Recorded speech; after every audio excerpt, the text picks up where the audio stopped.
Great, thank you very much. Well, good afternoon, everyone. I hope you can hear me and see me. I can't see you, unfortunately, but do feel free to put your questions in the chat bar at the side, and Catherine's going to feed them through to me at the end of this presentation. So I'm going to speak briefly about an N8 funded project on developing police response to child-parent violence. The project was by myself with Ella Holdsworth and Jose Pina Sanchez, all from the School of Law at the University of Leeds. Okay.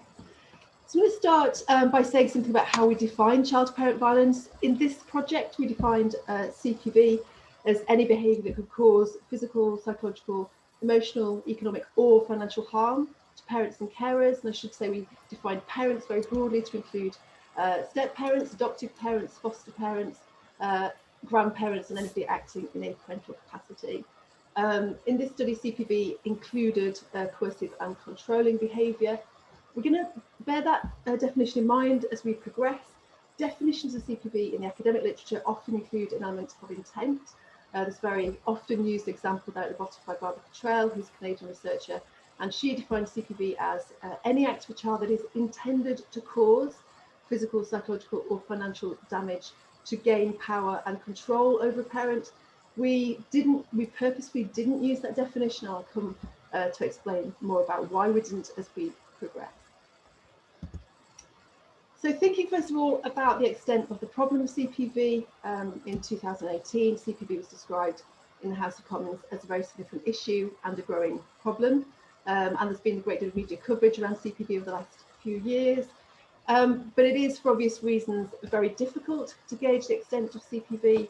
Some parents don't recognise the behaviour that they're experiencing as child-parent violence, and those that do often don't wish to speak about it for feelings of shame. And parents, by and large, do not wish to criminalise their child. So parents often don't speak about child-parent violence, particularly not to criminal justice practitioners. But we do have some information from the international literature around the extent of CPV and the prevalence. So in the international literature, estimates of the 12-month incidence of physical CPV by adolescents in community-based samples range from 5% to 21%, whilst comparable figures for verbal, psychological and emotional aggression range from 33% to 93%, depending on the definitions used. And those figures come from an international review of the literature by Simmons and colleagues. So, as with all forms of family violence, the police are absolutely at the forefront of responding to the problem. So we're really pleased when this research was funded by the N8 Policing Research Partnership. The project ran from April 2019 to July 2020. The research was conducted in collaboration with 2 Northern Police Forces, and they cover Site A and Site B. The sites were deliberately chosen because they're very different sites. So Site B is a densely populated, predominantly metropolitan urban county. Site A is a sparsely populated, predominantly rural county. The resident population of Site B is over 5 times that of Site A. So very different sites, very different police issues for the police to deal with, and that's why we wanted those very different sites to work with. So the research comprised 3 strands, and here we have an outline of the 3 strands. So the first strand entailed the collection and analysis of police data on all cases of CPV coming to police attention during a 1-year period from the 1st of January 2018 through to the end of the calendar year. And that's the heart of our data set. That's the largest collection of cases that have come to police notice in England and Wales that we're aware of. So there was a large-scale study done by Oxford some years ago by Rachel Condry and Caroline Miles, and they had 1,800 plus cases, I think. Recently, there's been some important work done by Wendy Thorley and Al Coates in collaboration with Northumbria. But that's, as far as we're aware, the largest number of cases of CPV ever reported to police that's been shared with academics for research purposes. So we're really proud of that data set because it enables us to do an awful lot of work around analysing CPV and also the antecedents to it. We're going to talk some more about that in a moment. In strand 2, we conducted some structured interviews with 36 police officers from across the 2 sites. They were frontline response officers who routinely came into contact with issues of CPV. And strand 3 was an online survey completed by 41 parents and carers from across England and Wales. Because time's a bit tight, I'm going to focus on strands 1 and 2 in this presentation. Okay. So looking at the police data then gathered during strand 1, so we've got, in the table there, we've got the sites listed down the left-hand side, and then across the top, we've got the cases, number of cases of CPV in each site, number of perpetrators associated with those cases, and the number of victims in the end column there. So if you take site A, for example, so 512 cases of CPV came to official notice in that 12-month period. There were 330 perpetrators associated with those cases and 367 victims.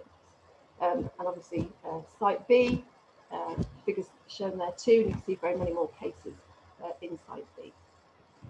So a number of conclusions we can draw from that straight away. We can see immediately that there's evidence of repeat perpetration and repeat victimisation in both sites. In the research, we found that most perpetrators only appeared once in the data set, approximately, so about 2/3 of perpetrators from each site only appeared once in a 12-month period, but in both sites, about 1/3, 29% in site A and 33% in site B, appeared twice or more, up to a maximum of 25 appearances by one 13 to 14-year-old boy. Thinking about age, the children from site A were on average younger than those from site B. The mean ages upon first appearance in the data set were 14.75 years and 15.13 years, respectively. And as in previous CPV research on criminal justice data sets, thinking about gender now, most of the children involved were male, approximately 67% in both sites of the perpetrators were male, and most parents and carers were female. 73% of victims were female in site A and 76% were female in site B. So those are very common patterns that we tend to see across the academic literature on research with criminal justice data sets. If we turn now to say something about offending behaviour, violence against a person accounted for 66% of all cases across the two sites, and that was then further broken down into violence without injury, violence with injury, and stalking and harassment.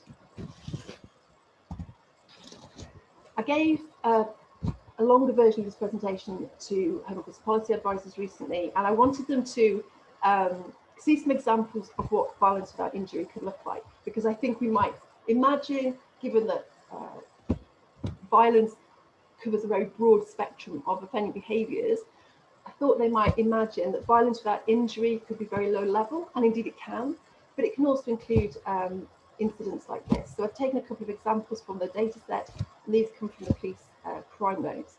So a couple of examples of violence without injury then.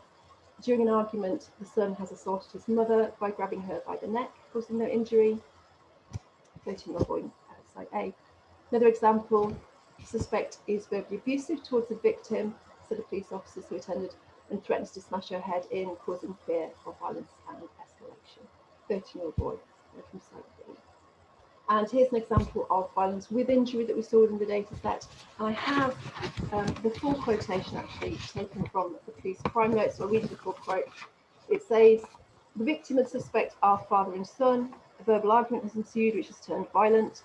The son has proceeded to stab him with a knife in his head, blade of which has snapped away from the handle. The son has then attacked his father with a pair of scissors, also to the head. Upon police arrival, the suspect is arrested for attempted murder. And I gave those quotations to the Home Office policy advisors. One of the reasons I wanted to give them those particular quotes was to illustrate the breadth of behaviours that we see. So I have heard it said that child-parent violence can't be that serious because they're hurting the children, but obviously it can be extremely serious. So there is a real breadth of behaviours within the data set that we have. We also saw, though, and I think it's important to note, some really quite low-level behaviours within the data set.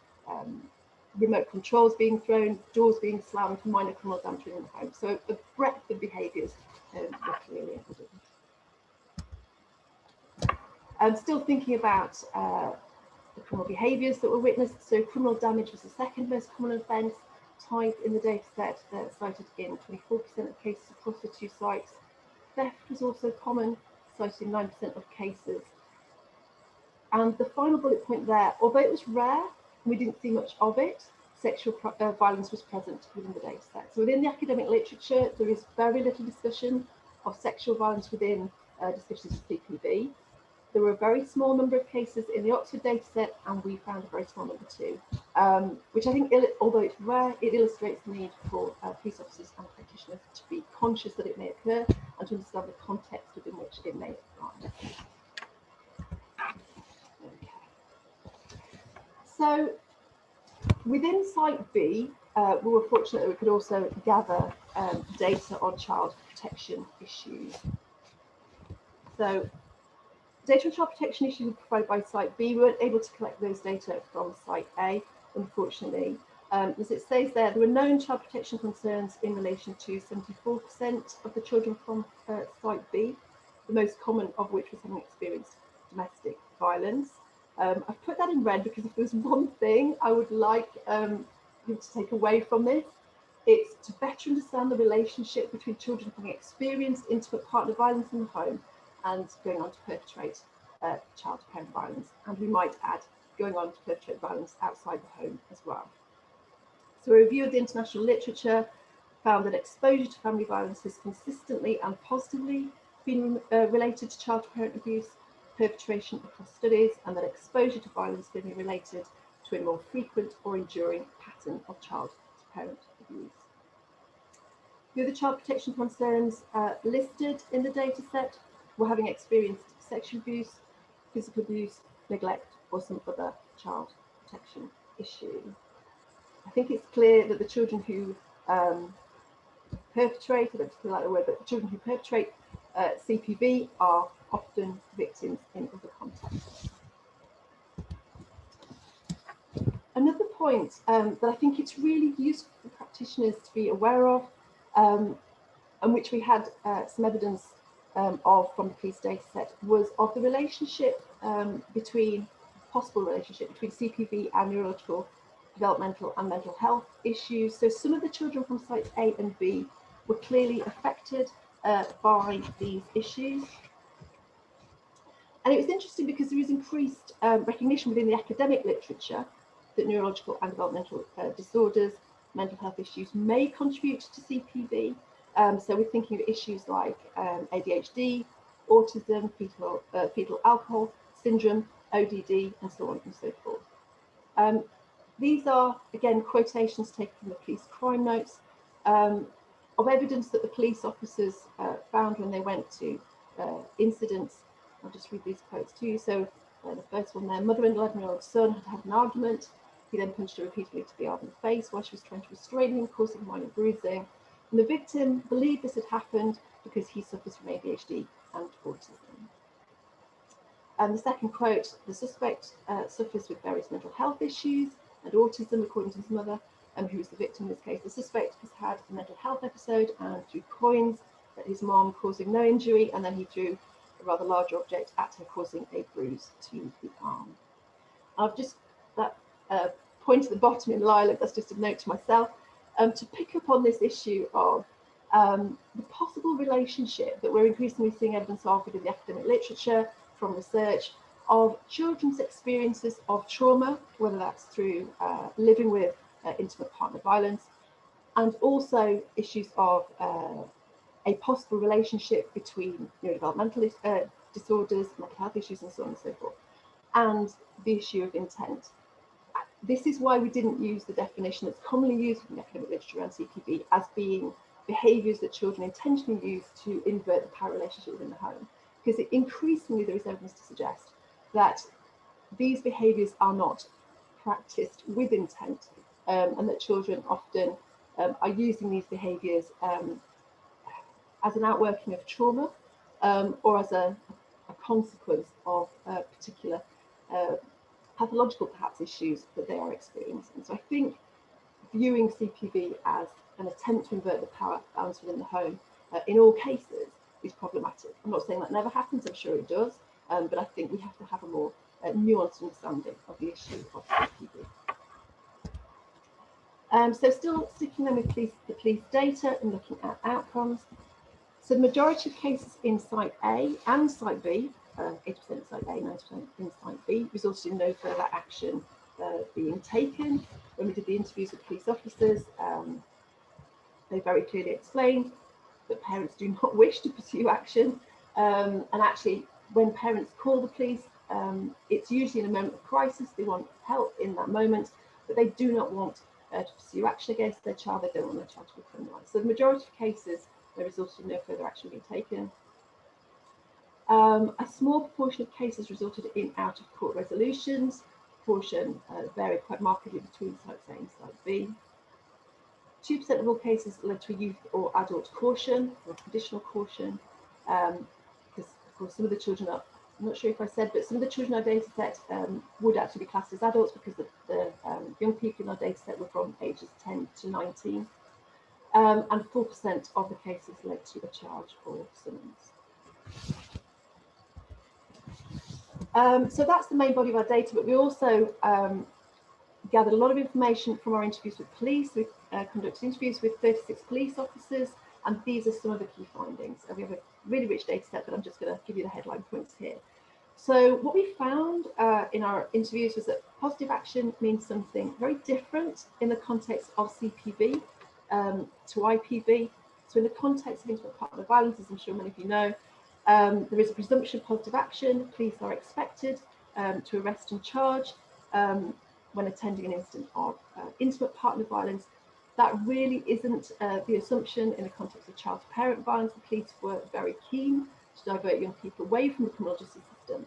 And when they talked about positive action, they're often talking about taking steps to separate the young person and the carer who's been subjected to violence, taking the young person to stay with a relative or a friend until both parties have the opportunity to calm down. So those were the kinds of welfare-focused positive actions that the police tended to take in these kinds of situations. There was no presumption of arrest and charge. In the interviews, officers noted gaps in wider service provision, especially around children's social care, CAMS, and also in relation to police provision. And we would have liked more police officers, unsurprisingly. A lack of available alternative accommodation might mean that children are held at the police station overnight or are back at their home address within a few hours. So if there's nowhere else for children to go, if they can't go to a family member or a friend, it might mean, because of a lack of local accommodation for children, that they go back to the home address. And unsurprisingly, that is problematic for the carer in some of these circumstances. Interestingly, none of the police we interviewed were aware of any guidance around child-parent violence practitioners. There is guidance, the Home Office published guidance a couple of years ago around adolescent to parent violence and abuse. That guidance, although it's somewhat dated, is better than nothing, but practitioners aren't aware of it. They weren't aware of it in the Northumbria study either. That guidance is currently being updated. I've been in contact with the Home Office as part of that process, and I'm hoping the new guidance will be out fairly soon, because it's been produced alongside the Domestic Abuse Bill, which is currently going through Parliament, and I believe will be in legislation next year. Some things that came out of the interviews, we were keen to know how the police understood child-to-parent violence and what they thought caused the problem. So many police officers cited factors which we know from the literature are linked to CPV. They talked about mental health issues as being relevant in this context. They talked about drug and alcohol use by both children and parents as being relevant. But amongst the interviewees that we spoke to, there was limited awareness of the relationship between trauma, family violence on the one hand, and children's child-parent violence on the other. And we've just got one quote there from one of our interviewees to illustrate the point. So one officer told us, "I think these children are probably brought up in a non-violent environment, and they get in with a crowd of people who are violent and take that home with them. Because the homes that go into, they are not violent homes. They've not got a history of violence. But in the police data sets that we have, the majority do have a history of violence. And it's really important that police officers are aware of that when they go into those homes. Why do police perceptions matter? Well, we have a couple of quotes here, again from the interviewees, which I think explain why police perceptions matter.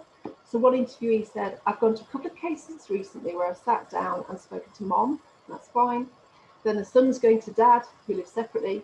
A dad thinks it's great that the son has hit mom, and it's all a big joke to dad, because mom and dad are in a constant battle anyway. If the son has assaulted mom, and the son can go to dad, and dad is like, good lad, it doesn't seem to resolve anything. Because there is a focus on separating the parties, and because it's difficult when you've got a child perpetrator of child-parent violence, and they have to go somewhere, they have to replace somewhere, and it's often with the separate partner if the parents live separately. We do need to be aware of the relationship between domestic violence and child-parent violence, because if you're sending the child to dad and dad's essentially condoning these behaviours, that's not positive impact that we would like the child to be experiencing at that time. So it's good for police to be aware of these kind of links before they make decisions about how best to safeguard the child and parent at the time. Second quotation there from a police officer: if I go to a job where a child is with a parent, I like to arrest them because they might have a bit of worry or reflection time. They don't know their parent has made a mistake, and I don't like to tell them. And I'd probably be a bit harder on them than I would be on anybody else in an interview, to try to hammer home that they need to stop their behaviour. This idea that you can scare a child straight or scare an adult offender straight has long been around, it's long existed in literature. Research suggests at best it won't work, at worst it might actually make the matter worse. And given what we know about the causes of CPV, I think this kind of response is problematic. So again, it's just another example of why it's really important for practitioners, not just police, but practitioners across the board, to be aware of the various causes of CPV. So just to round off then, what are the implications for policymakers? Well, we would say, having had to dig out CPV data from police data sets, that having data on CPV is vital. So cases of intimate partner violence are flagged in police data sets. You've got to really dig if you want CPV data, because those data are not flagged, and it'd be great if they could be. It would make life a lot easier, not just for researchers, but also for the police trying to track these kinds of trends in these kinds of behaviours over time and prioritise resources. Practitioners really need accessible guidelines. I'm going to put together a 7-minute briefing document, which will be freely available on my university webpage. But something like that, or being directed to the government guidelines, or an app on their phone around CPV would be really useful, practitioners told us. Something that we heard in Liz Aston's paper this morning, I absolutely agree with. Multi-agency working is vital. Child-parent violence is a multifaceted problem that absolutely demands a multi-agency response. Multi-agency working is vital, and it's only possible with better knowledge and more resources. And finally, I would say bespoke services for child victims of intimate partner violence are absolutely key and lacking, unfortunately, across England and Wales. So I'm going to leave it there to leave some time for questions. Have we had any questions in the chat? No questions just yet, Sam, but I have prompted people. So if any questions, if anybody has any questions, could you post them in the chat and let me know, and then I can forward them on to Sam.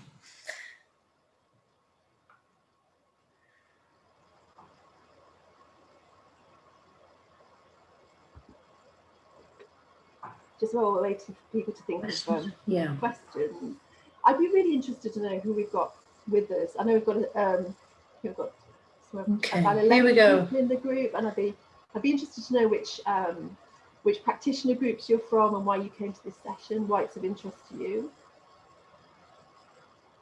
Okay, so we've got a couple of questions that have come through now, Sam. Okay. Are you happy for me to just ask those for you? So this is from Jenny Wilcox. She is D&C Police and from Exeter University. Yeah. She wanted to say thank you for the presentation. She found it really interesting. And then we have Miranda Bevan from LSE. I have a question. I was interested in the prevalence of views in line with IV20, and then it cuts off. Miranda, do you want to post the rest of that question in the chat so I can forward that on to Sam?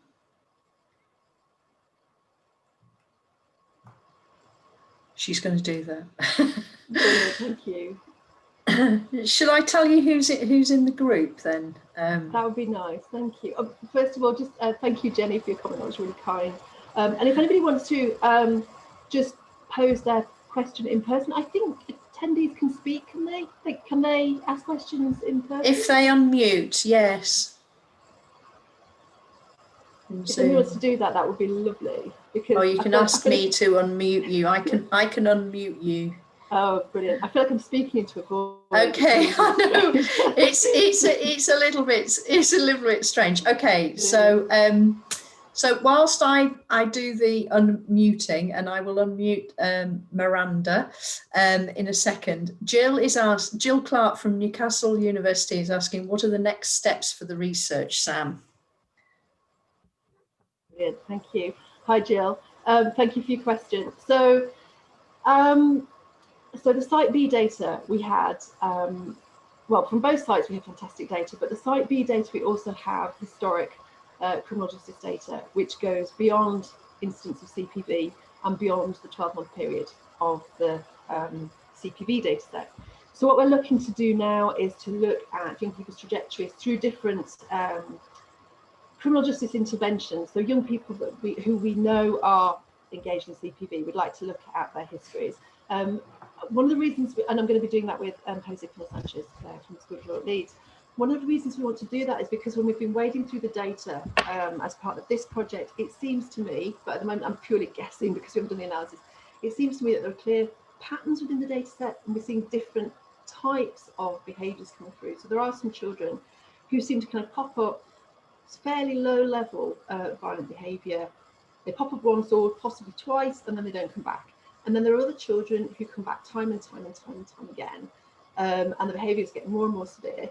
And I think if we could, given that resources are scarce, it would be really helpful if we could identify the different groups of young people as early as possible, because that would help policymakers and particularly practitioners know where to target resources. So that's the work we're going to be doing. We're going to be doing some analysis of historic data over time to try and better understand young people's trajectories through different behaviour types, which include CPV, but clearly aren't limited to CPV for some children. So that's the next step. I hope that answers the question.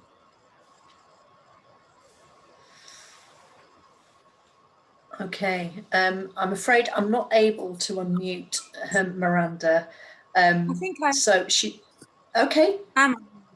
Sorry, can you hear me? Yeah. It can. Yes. Hi. It's worked. Great. It's worked. Sorry. So my question was about the officer or the interviewee IV20 who was expressing an enthusiasm for arresting CPV suspected children because it might do them a favour in terms of making them think, and that they felt that it would be appropriate, therefore, for them to be maybe a little harsher in interview than they might otherwise. Certainly, that really chimes with research that I did as a doctoral study looking at the experience of children in police custody. Right. All of your findings really ring true with the children that I saw who had been arrested for those reasons. They were also very clear about their very negative experience, understandably, of being in police custody and how that damaged their view of the police moving forwards.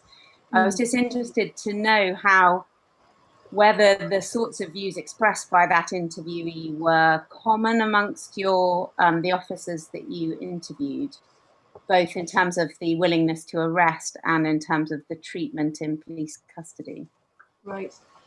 Thank you, Miranda. I'll answer your question and then I've got a question for you, if I may. No is the honest answer. No, that was pretty much the only person we came across out of 36 who expressed that view. So the vast majority of our interviewees were really keen to keep young people out of police custody. So that was quite unusual. But we thought, well, we've only interviewed 36 police officers. If we found one out of 36 expressing that kind of view, there is a very good chance that there will be other police officers who hold a similar viewpoint. And obviously you found evidence of that too. So no, it was unusual. Most police officers were really clear that they really didn't want to take young people into police custody. They were very conscious of the criminogenic effects of going into police custody, and were keen to keep young people out of police custody. And also there's a big resource issue of taking a child into police custody, and the custody sergeants aren't going to want to take the child in if at all possible, and will possibly turn them away. So no, it was unusual, but having seen it there in the data set, we thought it perhaps exists elsewhere. I'm interested in your research. Is your doctoral research available as a paper, or is there somewhere I could get hold of that for use in my, for writing and informing my research? I'd be interested to read it if it's available. Oh yes. So you can get it at LSE theses online. I've only published one piece about it in Criminal Law Review, but that's about uptake of legal advice. Right. But I can put the link to the thesis in the chat. Would that help? That would be perfect. Thank you. Brilliant. I really enjoyed the presentation. Thank you. I think it's really good work. Thank you. Thanks, Miranda. Does anybody else have any questions for Sam?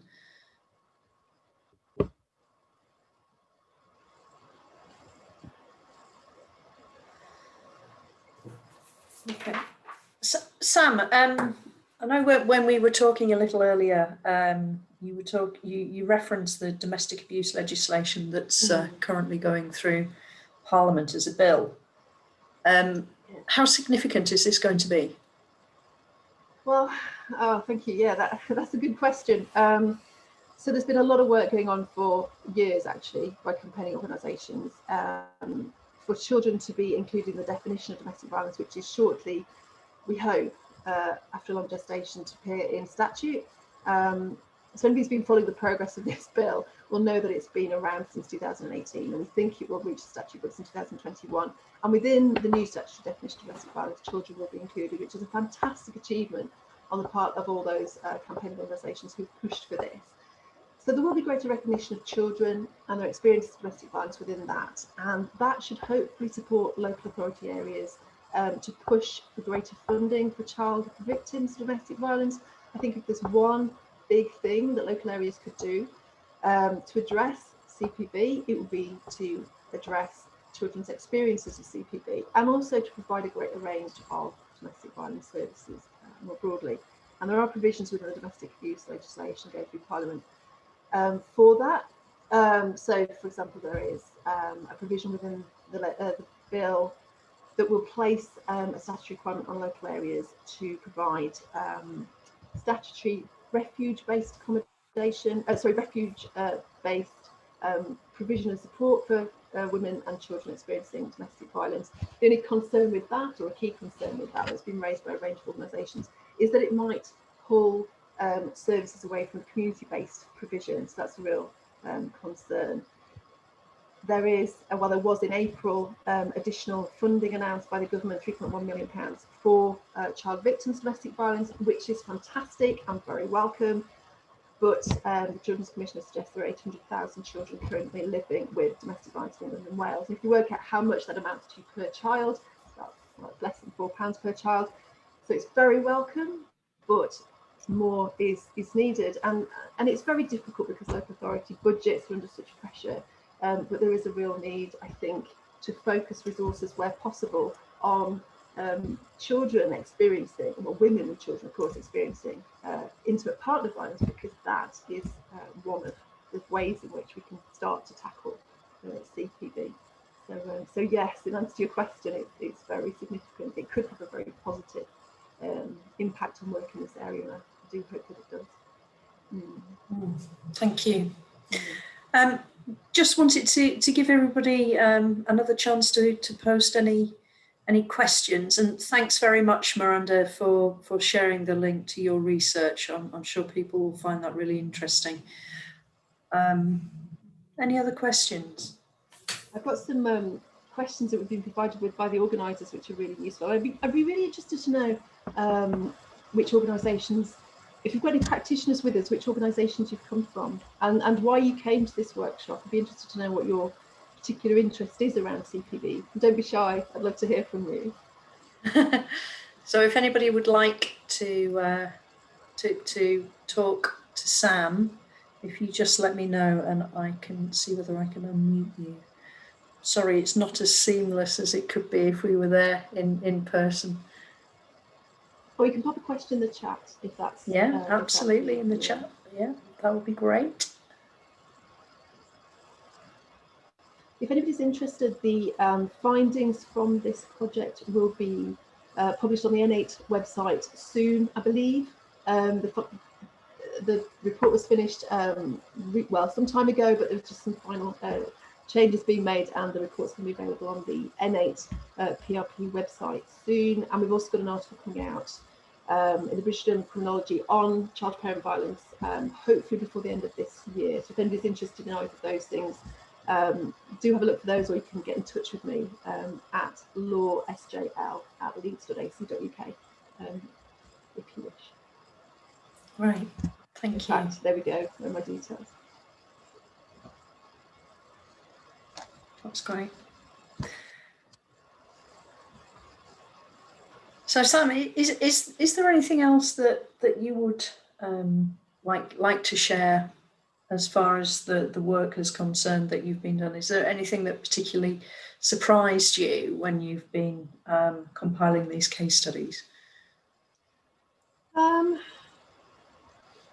Well, I think a key question that I was interested to find an answer to was whether police responses to CPV would be much the same as they are to intimate partner violence, and whether a presumption of positive action would mean there is a real risk of children being criminalised. And I was really surprised in a very positive way about the extent to which that wasn't the case, about how very clear the police are about the implications of criminalising young people.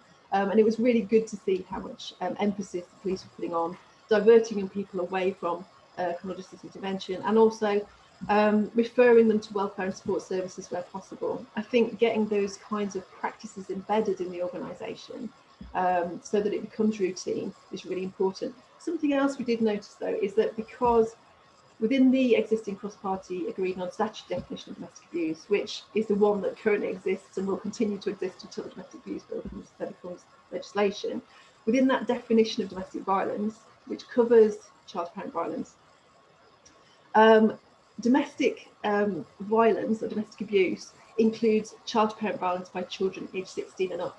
So when we're talking to the police officers about child-parent violence, they tended to think of behaviour by children aged between 10 and 15 as being as requiring a welfare-focused response, and not thinking of it as domestic abuse so much. But as soon as a child hit the age of 16, then it was seen as domestic abuse, and the referral processes tended to be quite different, or could be quite different. And there was I would say less of a focus then on welfare-focused interventions and more of a focus on, for example, referrals to MARACs, particularly if you've got high-risk cases, of course. So something that we talked to the practitioners about was how this kind of division, this age-based division is purely something that's been constructed through the definition, and the children who are 16 and 17 and displaying these kind of behaviours are displaying them for exactly the same reasons, oftentimes, that the 10 to 15-year-olds are displaying them, and need referring to welfare-focused services, I would say, just as much as the younger children do. So that was something that we'd like to explore more with practitioners as we go forward. I can see why practitioners do view those groups differently, because they're kind of directed to do so by the government guidance, and they will be increasingly directed to do so by the statutory definition of domestic abuse once it comes into legislation. But I think it's really important to recognise actually that those older children still need those support services, because they've also experienced trauma sometimes, and that and also have issues around developmental issues, neurological difficulties, which need support as much as the younger children. So, yeah. Mm-hmm. Right. Thank you. Jenny Wilcox from Exeter University has just said she's done some research on child perceptions of parenting and its links with youth violence. And CPV wasn't something that she considered.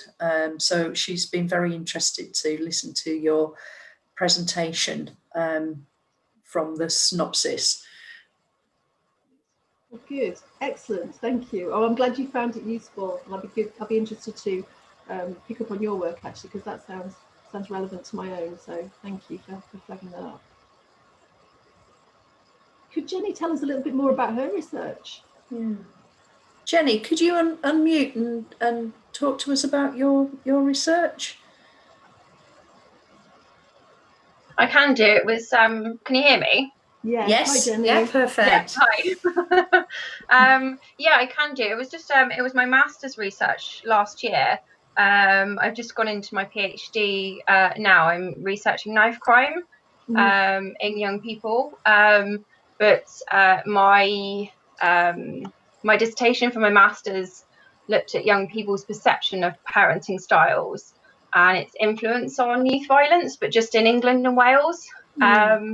So the research I tried to use was coming from England and Wales rather than a lot of the studies are US studies. So I tried to see what the context looked like in kind of England, really. Yeah. And yeah, I mean, the research, some of it proved hard to find tangible links, but there were certainly links between where they perceived their parents to be involved in criminal activity, or where they had perceived to have quite a poor relationship with their father, they were more likely to be violent. So I used the Offending Crime and Justice Survey data from 2003. Yeah. No, that's really interesting. Thank you. Yeah, so it's interesting when you.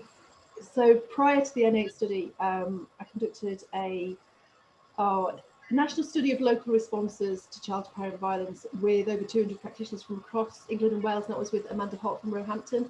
And we found that when we're talking to practitioners that they quite often located the cause of CPV within parental behaviours. And they would tell us about chaotic families, they would tell us about parents' experiences of mental health issues, of drug and alcohol use, of domestic violence. And often, but another narrative that came through quite strongly in practitioners' understandings of the causes of CPV were around parents just not being good parents. And often we found that there was a kind of a lack of recognition, not often, but sometimes I should say, really, there was a lack of recognition of wider social structural factors. So we found in our interviews with practitioners, and these weren't primarily policing practitioners, I should say, it came from a wide range of organisations, that they often located the problem more within the family home than looking at wider social structural stresses. So issues of poverty, deprivation and social exclusion that might have a really significant impact on parents' ability to parent. We know from research by a whole range of organisations, but Joseph Browntree Foundation for one, that all those kinds of issues significantly affect parents' ability to parent.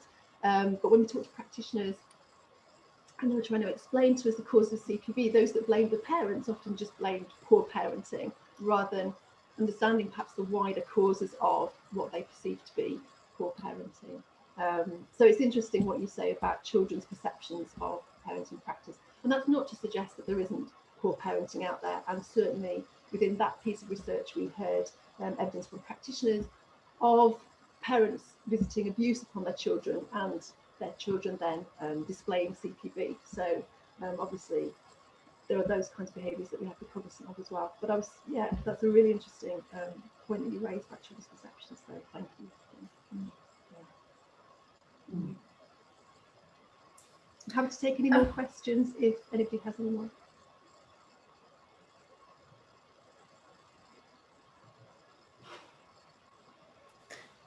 Don't think we've got any more questions in the chat.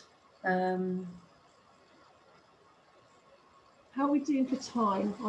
We're all right. We've got about another 10 minutes. So okay. I don't know whether there was anything else that you would like to prompt some discussion on. I didn't know whether there was anything that particularly stood out for you, Sam, that you felt was important for people to take away from your presentation and case studies. I think beyond, I think my key point is around trying to help practitioners understand the behaviours that sit behind CPV. The other point, I think, which is really important and which we've heard referred to in some of the papers this morning as well, is the importance of multi-agency working, because the police, with the best will in the world, cannot address the causes of CPV, and it's really important that organisations work together. I know we've been talking about multi-agency working for a very long time, since the late 1990s at least, probably even before then, and there's been a great deal of progress in relation to multi-agency working. But I remember some years ago working on a project with Adam, who may even be in this session, I'm not sure, but a project with Adam Crawford, and we were looking at antisocial behaviour, and practitioners said that in terms of multi-agency working, things have got a lot better since the late 1990s. If you've got practitioners around a table, they're really willing to share information face to face. But when you got to sharing electronic data, there was a real unwillingness to do so. And I think practitioners are really nervous about sharing information because of data protection concerns. And we heard in one of the earlier papers today, somebody said, instead of asking, why can't we share data? We should be asking, well, why can't we do this? Instead of thinking we can't, we should be thinking, how can we? And actually, there are research gateways through the data protection legislation to facilitate research, and there are also data sharing gateways through the data protection legislation to share data in these kinds of contexts to around crime prevention. And I think we need to increasingly find ways of bringing those data sets together, because it's only when you can see patterns across different service providers in the behaviours of children and their experiences, you can see the child and the family, really important to locate the child and the family, see them in the round, and start to tackle some of those issues in a truly multi-agency way. And the suggestion from this morning, from one of the papers this morning, that this kind of collaborative work needs to go beyond policing and to extend to other agencies, I think is absolutely key. So yes, we're fully supportive of those kinds of developments. Yeah, fantastic. The other thing that might be interesting to discuss is, practically, what could people take back into their working environment to start to put into practice some of the things that you have learned. And I don't know whether anybody's got any ideas on that. If they want to talk and share those in either the chat or just verbally, if you unmute. Has anybody got any interesting ideas of what you may apply in your workplace or do differently?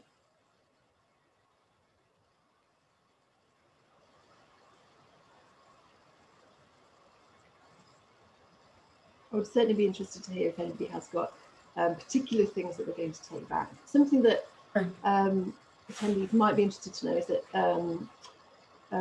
Autism UK have recently updated their guidelines for practitioners, and it's particularly focused on police practitioners, but it's very useful for practitioners beyond the police, around responding to people with autism. Really, really useful publication, which I'd recommend anybody has a look at if they come into contact with service users who might have autism. The police, in the context of CPV, do come into contact with children who may be on the autism spectrum, and I think that's a really useful publication for them to have a look at, but it's certainly useful for practitioners beyond the police.